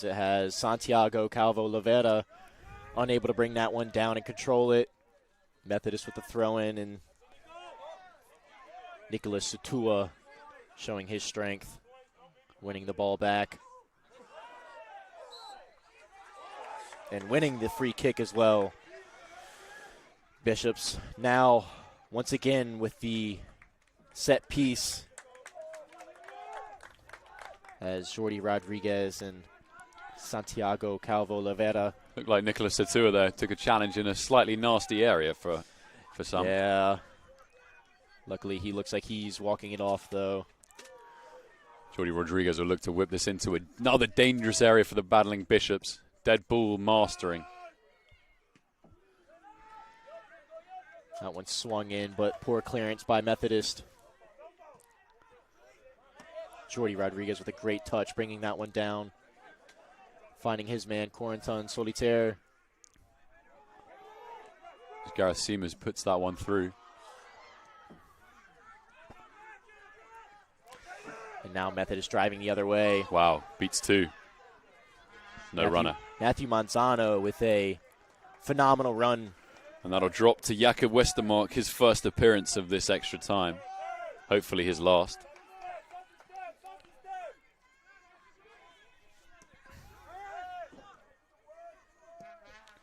Mohamed Makalu shifting that ball to that right-hand side. Joel McGuinness. Joel McGuinness, who drives forward on that right side.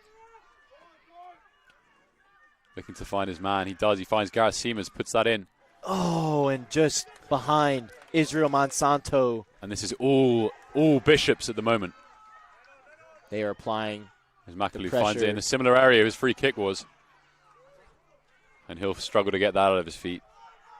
And they'll fall back to Joel McGuinness. Gareth Seamers now playing one in. Whips it in. Great ball. No one there.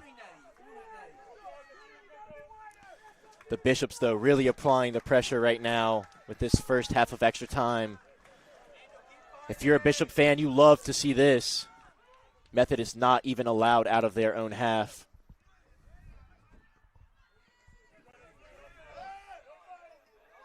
Nicholas Satua now. He has a chance. Free. Satua shoots. Scores! It's game time!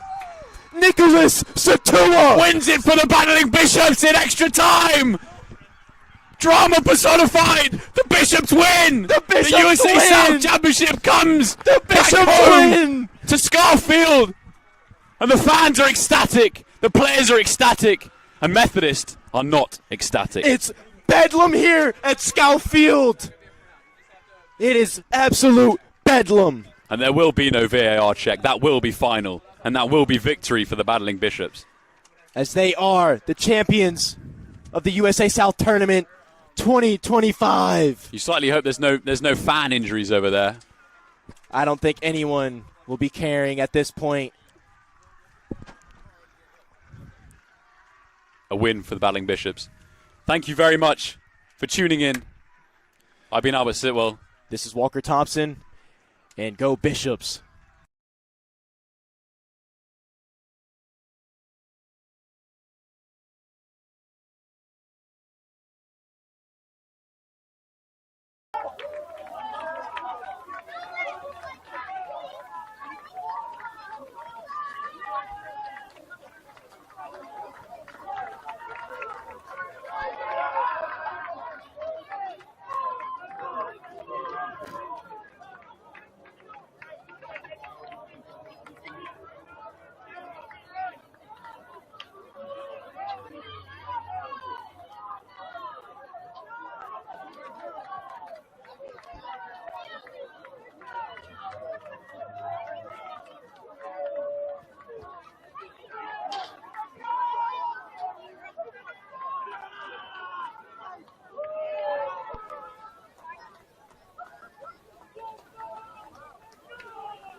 Please direct your attention to the bill as USA South Associate Commissioner Mike Christie presents a 2025 men's soccer tournament most valuable player.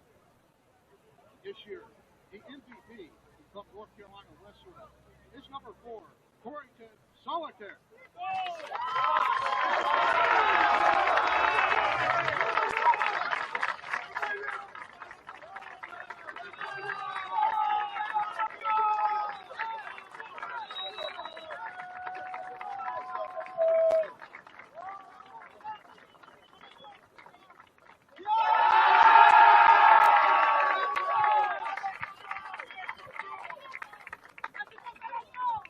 The remaining all-tournament team members will be announced on the USA South website, usasouth.net. Let's give a round of applause to all the teams and student athletes who participated in this year's tournament, including the runner-up from Methodist University.